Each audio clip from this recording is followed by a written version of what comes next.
So, good evening all of you. I am Professor P.B. Ingde, and today we have to conduct the lecture number 13. Okay, lecture number 13.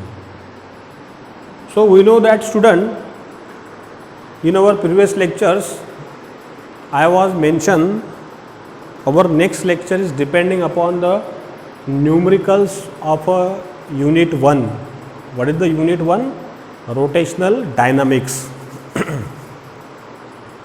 So we already complete all the theoretical portions, number of the derivations we have to solve. We cover all the syllabus, okay, of unit number 1, rotational dynamics.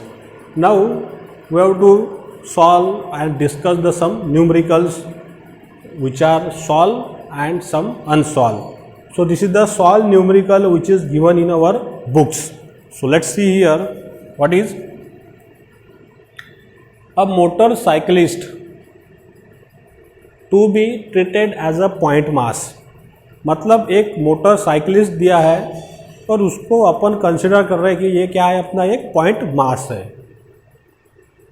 Is to be undertake a horizontal circles inside the cylindrical wall of a well inner radius 4 meters. मतलब अपने पास में एक cylindrical well दी है. ये मेरा cylindrical well हो गया.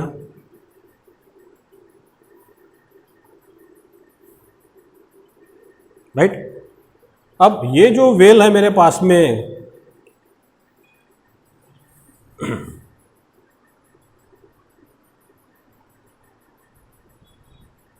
okay, not okay, but draw the correct diagrams.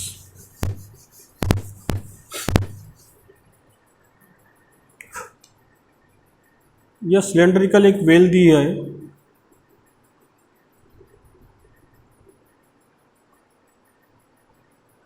Now it is correct. Yes or no? Yes.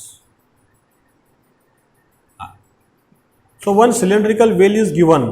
Okay, this is the cylindrical well. Well बोले तो एक कुआं दिया है अपने को सिलेंड्रिकल शेप का. अब इसके अंदर क्या है कि एक मोटरसाइकिलिस्ट है जो इसके अंदर गाड़ी चला रहा है और कैसा डिस्टेंस कवर कर रहा है, horizontal circles.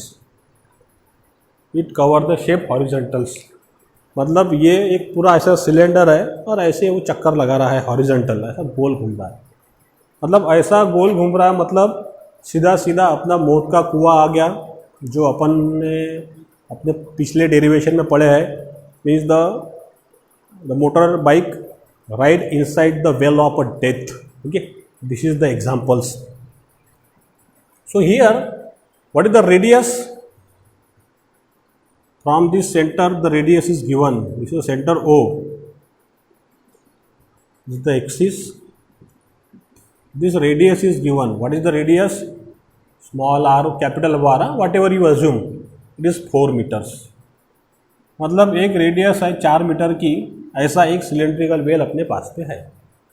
Coefficient of static friction between the tyres and wall.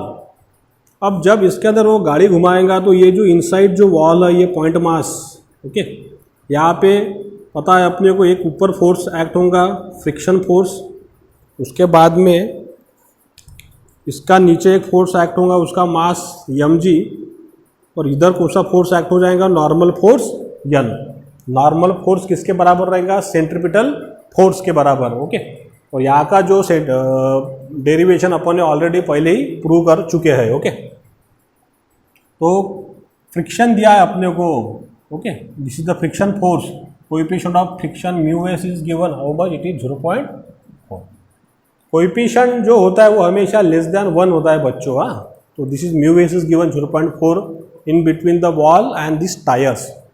Calculate the minimum speed. v minimum मेरा कितना रहेगा यहाँ पे?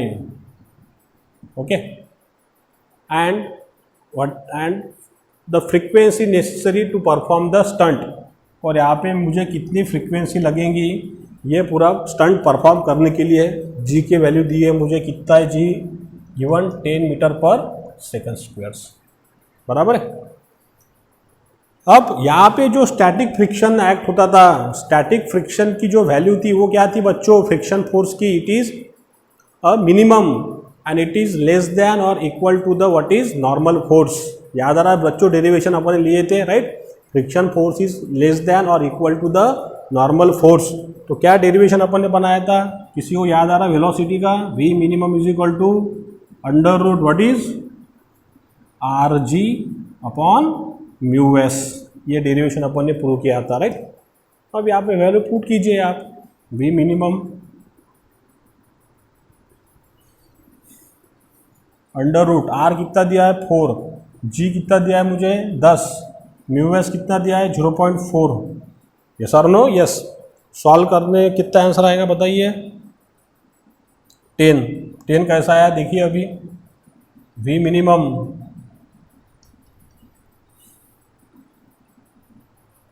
अब ये 0.4 को लिखता हूँ मैं ऐसा, 4 इंटू 10 डिवाइडेड बाय, ये 0.4 को लिखता हूँ मैं 4 into 10 to the power -1।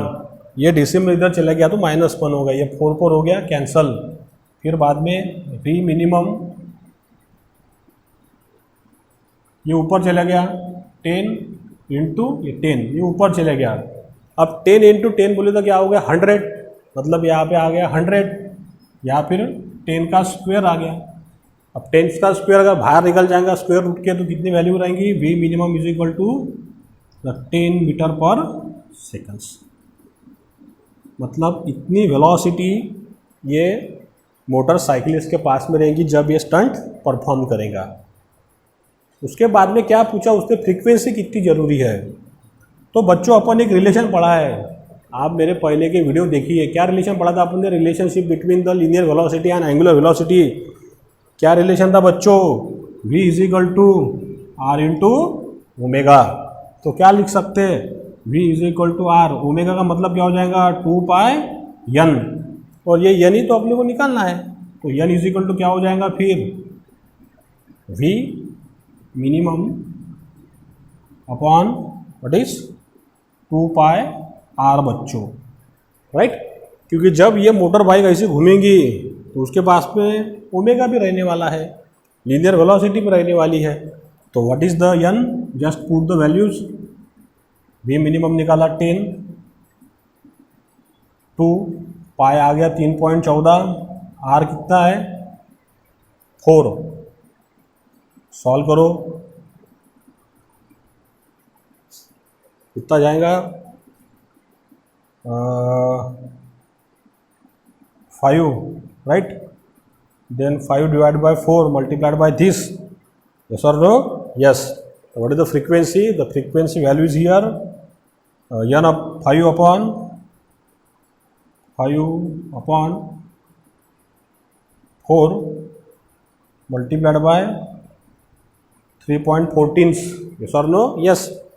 Then you apply the log here, okay, and if you know the calculation then you apply the simple calculations and you get the value of the frequency. So what is the frequency here, the frequency is what is here 0.14, what is 0.14 revolution per seconds, okay. Revolution per second means nothing but what is, it is a hertz also, you can write down in hertz also.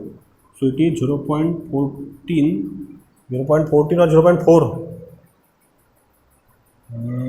0.4 not 14, 0.4 revolution per seconds, 0.4 hertz, right. This much frequency is performed by these vehicles, okay. So in next lecture we are to discuss the another new problems, okay. So if you like my videos, so share my videos with your friends, with your teachers, and subscribe my channel to press the bell icon buttons, okay. So thank you very much.